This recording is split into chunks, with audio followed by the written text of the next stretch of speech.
This is a brief follow-up video to the video I did yesterday on mental health outcomes with the weight loss injections.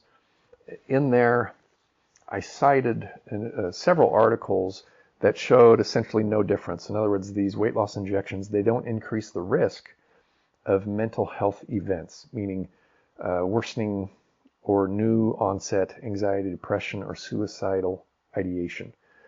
And in opposition or contradiction to those papers, I presented one out of Taiwan where they showed, in fact, that these weight loss injections dramatically increase the risk of mental health events, anxiety, depression, suicidal ideation.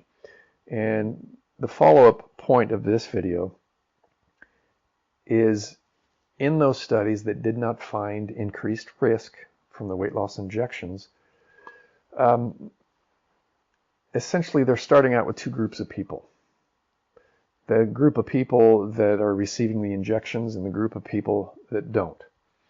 And before their massaging of the data, in their papers, the control group, the group of people who are not going to get the weight loss injections, their rates of anxiety, depression, and suicidal ideation were significantly higher than the experimental group, those receiving the weight loss injections.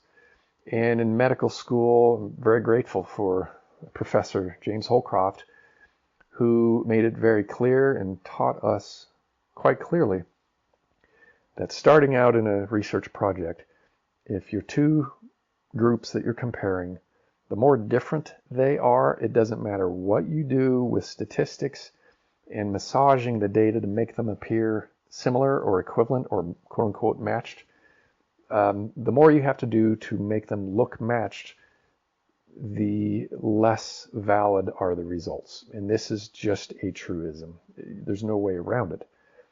So in those studies that showed no elevated risk of mental health events in weight loss injections, there's two starting groups through all those studies are very different, and it's only after massaging the data where they claim that the two groups were similar.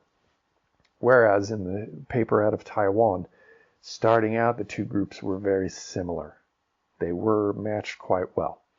I came across a very brief paper and statement out of Harvard University, Gary King and Richard Nielsen. This is from 2019, and the title of this is Why Propensity Scores Should Not Be Used for Matching. And in those studies that claim there are no elevated risks of mental health events with the weight loss injections, they use propensity score matching. And I just wanted to read what these researchers from Harvard state.